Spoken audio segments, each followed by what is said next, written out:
Hello welcome back to my channel solo traveller, this is Ram friend. और NS 350 actually नाम NS 400 ही है, but ये आपकी 350 सीसी की बाइक है। और जैसा बाकी यूट्यूबर्स ने भी बताया कि हाँ, पहले यहाँ पे 373.8 सीसी लिखा था, तब यहाँ पे कुछ भी लिखा हुआ नहीं आ रहा है, 350 सीसी कर दिया गया। Actually 349 CC. पावर कम कर दी गई है, 40 PS पावर कम कर दी गई। अभी तक 43 PS की पावर आती थी। टॉर्क कम कर दिया गया, 35 की जगह यहाँ पे 33.2 न्यूटन मीटर का टॉर्क मिलता है। बाकी सारी चीज़ें सेम है। 17 इंच के alloy wheel, Apollo alpha H1 tyre, 110 आगे 150 पीछे, 4 riding mode, traction control, ride by wire, सब कुछ सेम है। सिर्फ और सिर्फ इंजन में डिफरेंस देखने को मिल जाता है। एंड चला के देखते हैं क्या डिफरेंस आया है। तो भाई नॉर्मल रोड पे चलाने में तो डिफरेंस पता नहीं चल रहा है, जो सच बात है। माइट भी अगर इसका परफॉर्मेंस टेस्ट करेंगे तो पता चलेगा जल्दी। इसका और इसकी जो पुरानी वाली थी सेकंड जनरेशन 43 PS वाली बाइक, उन दोनों के बीच में एक परफॉर्मेंस टेस्ट करेंगे, ट्रैक रेस करेंगे, देखेंगे एक्सेलरेशन टॉप एंड में कितना डिफरेंस आया है। बाकी इंजन सेम फील हो रहा है, जैसे उसका इंजन रिफाइंड था वैसे इसका इंजन भी रिफाइंड पता चल रहा है। गियर शिफ्टिंग करने में कोई प्रॉब्लम नहीं आ रही है। और स्पोर्ट्स शिफ्टर है प्यारा सा, वो भी अच्छा सा है। और अप शिफ्ट होता है उसमें सिर्फ। तो देखो अभी तीसरे गियर पे हूँ, ठीक है, चौथा गियर, पांचवा गियर। तो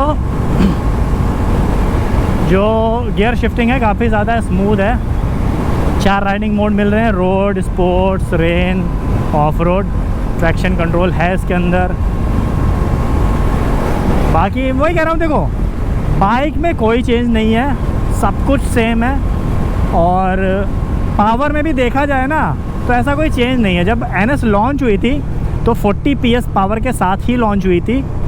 उसके बाद में उसका जो सेकंड वेरिएंट निकाला गया था जिसमें स्पोर्ट्स शिफ्टर आया था, उसमें आपका 43 PS कर दिया गया था।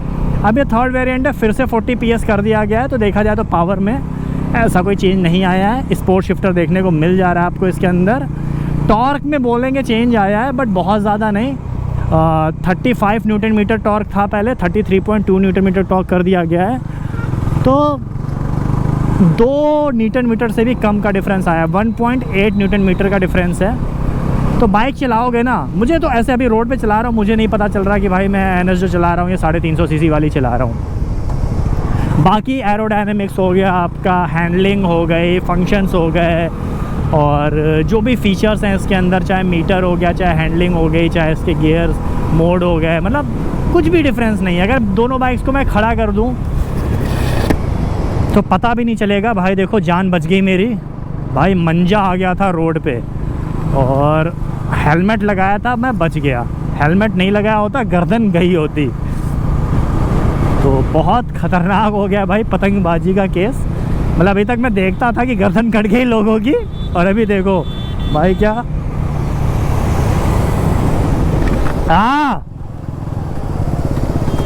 गर्दन कटते कटते बची है। स्वप्निल गर्दन कटते कटते बची है भाई। ऐसे आया मंजा, मैंने हेलमेट ऐसे किया, यहाँ फंसा और टूट गया। इसकी जगह अगर ऐसे हेलमेट के बिना चला रहा होता तो गई होती गर्दन।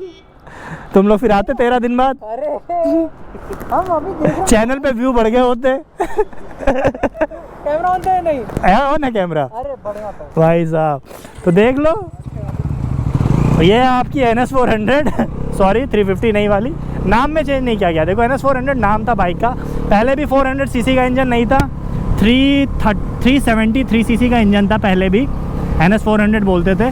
अब 349 पॉइंट कुछ सीसी का इंजन हो गया, अभी भी NS 400 बोलते हैं। और उम्मीद है कि इससे कम नहीं किया जाएगा इसको, वरना मैं बोलूँगा कि भाई फिर NS 300 के नाम से लॉन्च करो। बाकी पहले मेरे को लगा था कि भाई 350 सीसी कर दी गई है, क्या है क्या है क्या है, बट चलाने के बाद मुझे लग रहा है कि नहीं, चलो ऐसा कोई बड़ा इफ़ेक्ट नहीं है। और राइडिंग एक्सपीरियंस में ऐसा कोई अंतर देखने को नहीं मिल रहा, तो वो चीज़ से मैं हैप्पी हूँ। मतलब अभी तो चलाने में नहीं पता चल रहा अंतर। अब जाहिर सी बात है, जब दोनों बाइकों को जब ड्रैग रेस करते हैं तो वो डिफरेंस 19-20 का भी रहता है तो दिखता है। बट अभी रोड पे मैं NS 400 लगातार अपनी चलाता हूँ, मैं ओन कर रहा हूँ, और ये वाली मैं चला रहा हूँ, तो मुझे कोई डिफरेंस नहीं लग रहा। मुझे लग रहा है कि मैं अपनी बाइक चला रहा हूँ, तो वो चीज़ अच्छा है, ठीक है। और बाकी यार इस बाइक की कुछ चीज़ें हैं जो मुझे बहुत पसंद है, कुछ चीज़ें हैं जो थोड़ी सी नापसंद हैं। तो पहले पसंद वाली बात कर लेते हैं कि पसंद क्या है भाई पल्सर की जो स्टाइलिंग है पसंद है मुझे, देखने में बाइक बहुत प्यारी लगती है। ये हेडलाइट इसकी बहुत अच्छी है, प्रोजेक्टर हेडलाइट है। मैं हमेशा से प्रोजेक्टर हेडलाइट का फ़ैन रहा हूँ, रात में बिल्कुल दिन कर देती है सामने। इसके अलावा राइडिंग मोड्स हैं, वैसे मैं हमेशा स्पोर्ट मोड पे ही चलाता हूँ, अभी रोड मोड पे चला रहा हूँ। तो बाकी ऑफ रोड और रेन मोड तो मैं शायद ही यूज़ करता हूँ कभी।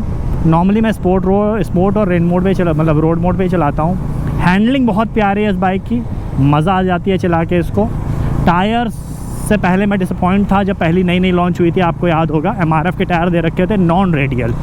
अब इसमें अपोलो अल्फा H1 आते हैं, तो वो जो कमी थी वो भी बजाज ने दूर कर दी थी इसकी। और one of the best tyre है मार्केट में इस समय, अगर आप कोई भी बाइक लेते हो तो सब 500-600 सीसी तक भी। तो यार अल्फा H1 मेरी प्रायोरिटी रहती है। मज़ेदार टायर है, मतलब जो ग्रिपिंग देते हैं, चाहे आपका ड्राई सरफेस हो चाहे वेट सरफेस हो, तो अच्छे टायर हैं। और इसके अलावा राइडिंग पोस्चर इसका बहुत अच्छा है, गियर शिफ्टिंग जो है वो स्मूथ है, इंजन रिफाइंड है आपका, पंची डिलीवरी देता है इंजन, ब्रेकिंग अच्छी कर दी गई है। पहले जब मैंने ख़रीदी थी उस टाइम पे आपके जो ब्रेक पैड्स थे वो आपके ऑर्गेनिक थे, अब इसमें सेंटर्ड ब्रेक पैड आ गए हैं, तो ब्रेक पैड्स जो हैं वो अच्छे हो गए हैं, ब्रेकिंग अच्छी हो गई है। माइलेज अच्छा है भाई साहब, 400 सीसी की बाइक आप चला रहे हो, 180 टॉप एंड जाती है। उसके बाद भी आपको सिटी में अगर आप नॉर्मल चलाते हो तो 30 का आसपास का माइलेज दे देती है, तो उस चीज़ से मैं बहुत सेटिस्फाई रहता हूँ। तो कुल मिला के ये सारी चीज़ें जो मुझे अच्छी लगती हैं। और थोड़ा सा अगर मैं डिसअपॉइंटमेंट की बात करूँ तो मेरे को लगता है थोड़ी सी बिल्ड क्वालिटी और अच्छी की जा सकती थी। जैसे ये जो मीटर है ये थोड़ा सा हिलता है, इसके अलावा 2-3 चीज़ें हैं तो थोड़ी बहुत मतलब बिल्ड क्वालिटी है, उसको थोड़ा सा इम्प्रूव किया जा सकता था। उसके अलावा मुझे लगता है कि इस बाइक में ऐसी कोई कमी नहीं है, जिस रेंज में आती है उस रेंज में इससे अच्छी और कोई ऑफरिंग मार्केट में अवेलेबल ही नहीं है। शॉकर बहुत अच्छे हैं, फ्रंट में आपके टेलीस्कोपिक सस्पेंशन है, पीछे आपके मोनोशॉक सस्पेंशन है, पीछे वाले सस्पेंशन आप थोड़ा बहुत एडजस्ट भी कर सकते हो, तो वो चीज़ बहुत अच्छा है। इसके अलावा फुल LED का सेटअप मिल जाता है, चाहे आप बैकलाइट ले लो, फ्रंट लाइट ले लो, DRLs ले लो और या आपके इंडिकेटर्स ले लो। हज़ार्ड लाइट भी आपको देखने को मिल जाती है। मतलब बाइक खरीदने के बाद कुछ भी आपको बाहर से नहीं लगवाना है, फुल पैकेज आपको देखने को मिल जाता है। तो ये सारी चीज़ें हैं। प्राइस की बात कर लेते हैं तो प्राइस में कोई चेंज देखने को नहीं मिल रहा है एक शोरूम में। 1,93,800 के आसपास, यानी 1,94,000 के अंदर में आपको एक शोरूम प्राइस इसका पड़े आता है। तो मुझे लगता है कि जब GST रिफॉर्म आया था तो 400 सीसी बाइक थी, 350 के ऊपर थी, फिर भी बजाज ने कोई चेंज नहीं किया था प्राइस में। तो अब उसी तरह से अब इसको 350 सीसी में लॉन्च किया गया, तो अभी भी कोई चेंज बजाज ने बाइक में नहीं किया है। ईयर चेंज हो चुका है, प्राइस चेंज नहीं हुआ है, तो ये एक अच्छी चीज़ है। नॉर्मली हर साल बाइकें कुछ ना कुछ महंगी हो ही जाती हैं। तो आप लोग मेरे को बताना, अगर आप लोग में से किसी ने नई वाली NS 400 ख़रीदी है तो आप लोग को कैसी लगी। मेरे को तो चलाने में सही लग रही है, जैसी पुरानी वाली थी वैसी लग रही है, ऐसा कोई चेंज देखने को नहीं मिल रहा है। तो ये देखा जाए तो एक पॉजिटिव कमेंट ही है कि अगर सीसी कम हो गई है, पावर कम हो गई, उसके बाद भी अगर बाइक को राइड करने का फील बिल्कुल सेम आ रहा है तो दैट्स अ पॉजिटिव वन। तो ये था ब्लॉग। बाकी अगर आप लखनऊ से और अगर आपको बजाज की कोई बाइक ख़रीदनी है तो आपको पता है कहाँ जाना है। आपको जाना है लेखराज मेट्रो स्टेशन के नीचे SRM बजाज, और मेरे चैनल को दिखाओगे आप या फिर इंस्टाग्राम का लिंक दोगे तो भाई अच्छा खासा डिस्काउंट आपको ऑफ़र होगा। कुछ नहीं तो NS पे तो आपको 3-4 हज़ार का डिस्काउंट तो मिल ही जाएगा। तो ये सारी चीज़ें हैं। इसी के साथ ये ब्लॉग इन करता हूँ। सोशल मीडिया हैंडल मेरा डिस्प्ले हो रहा है, right hard right safe. This is Ram signing off, keep being awesome. और मैं थोड़ा सा भगाता हूँ अब इस बाइक को। वो देखो सामने पुरानी वाली NS जा रही है। कैसे पता पुरानी वाली जा रही है? क्योंकि RJ नंबर सीरीज़ है, मतलब UP 32 RJ है, तो मतलब 4-5 महीने पुरानी है ये बाइक।